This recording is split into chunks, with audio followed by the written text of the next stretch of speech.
Hi guys, I'm Serah Muindi. I am a counseling psychologist. I'm also a leader. I'm also a business owner, and I love to travel. So today I'm going to be talking about my most recent leadership experience. And this is going to take a storytelling format, so grab your drink or grab something warm, just depending on where you are, yeah? Okay, if you like this kind of content, please subscribe. And if you have a question, I'll be asking you a couple, leave them in the comment section as well. So I got selected for Chevening in June and I got very, very, very excited. I was super happy about it. I had actually already joined a WhatsApp group that had guys that were um, getting ready for the interviews for Chevening. So we joined a WhatsApp group. It was shared by one of my friends who I've already mentioned in my Chevening journey, how it started. So they shared the link with me for the group. I joined it. We did the preps for the mock interviews.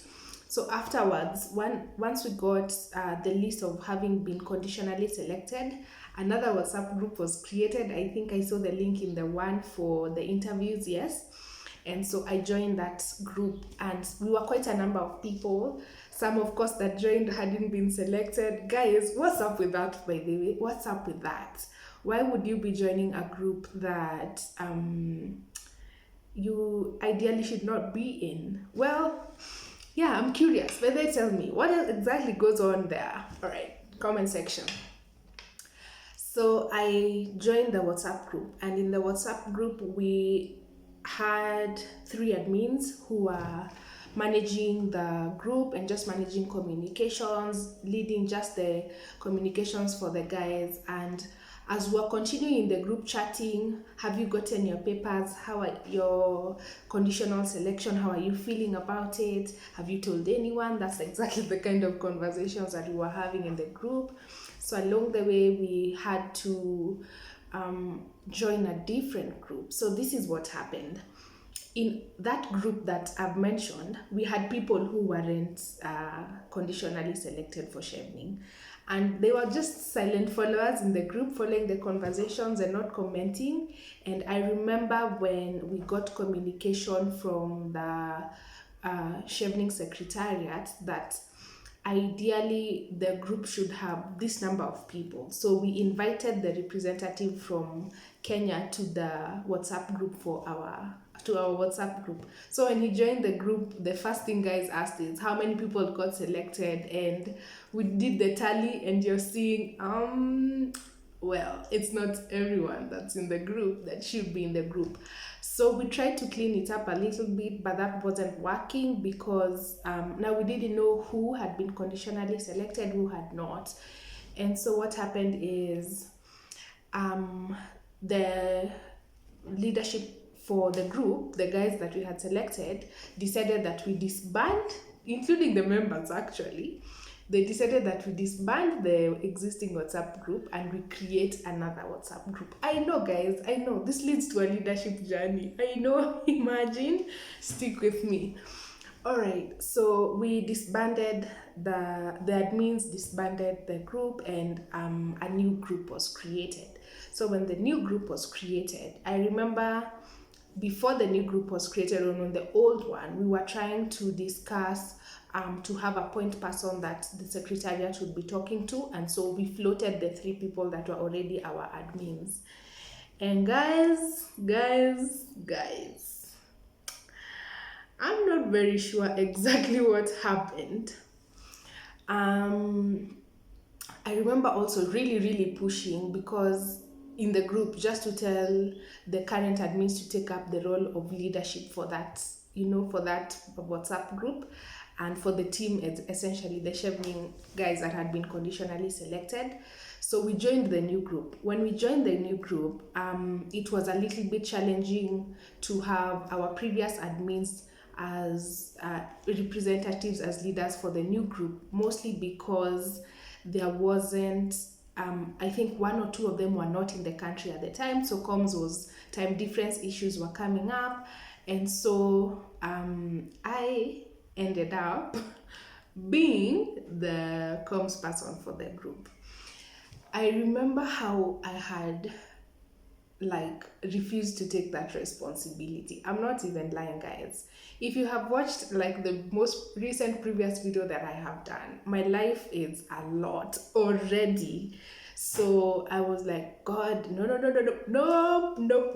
I don't want any other leadership responsibilities. For me, I just want to go on this experience and record it and just share it with my YouTube channel and like my family and my friends and just enjoy the experience. Also, I have a whole business to run and a whole foundation to run, and well, the rest of my social life, which I can tell you is quite vibrant.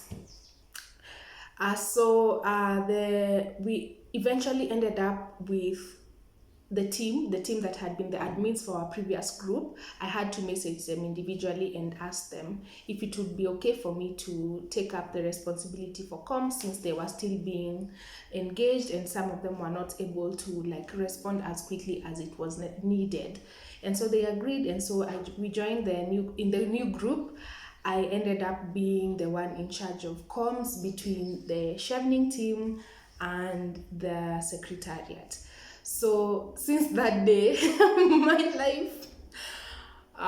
my life has changed, mostly because of the responsibility of leading a team of leaders is a big responsibility, because of the fact that they are all vocal, they are all well accomplished in the different fields that they are in, they are all well exposed, well traveled, and so bringing together different minds, helping in giving direction is no joke.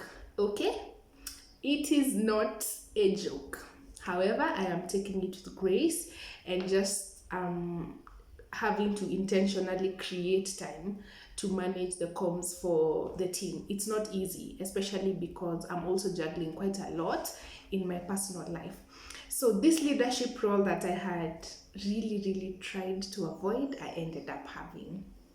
I'm not sure how the future is gonna look like, especially with the role. For now, I'm in charge of comms for the current Chevening scholars, and I'm really humbled. I'm humbled mostly because, you know, when you feel like the kind of people that you're leading are really amazing people, and maybe sometimes I feel like there's probably someone else that could do this better than me, so I'm consistently learning. And so I feel humbled that I have that opportunity to handle communications for the teams. And I'm also looking forward to seeing how it unfolds, even as we are going into the process of getting ready to leave and the process of getting ready to travel. So that, guys, is the story of my most recent leadership role. I'm not sure how you have gotten to be a leader where you are. I would really love to hear your stories on how, like, if it was your very first leadership role, if it was your most challenging leadership role, or it's been your most recent leadership role. What's your journey been like? I'd really love to know. Please tell me in the comment section. If you liked this story, if you like this kind of structure of the content, please give me a thumbs up, give me some hearts in the comment section, or some, what are they called? Those confettis for celebrating. Yeah, so that I'll be able to know, and the feedback also helps me. It also helps this channel grow, actually, and that means that more people can get to engage with the content that I share, and hopefully they get to learn some things, both from me and from you as well. So subscribe, hit the notification bell, share with someone. If you have liked the content, press the like button. I will see you again very soon.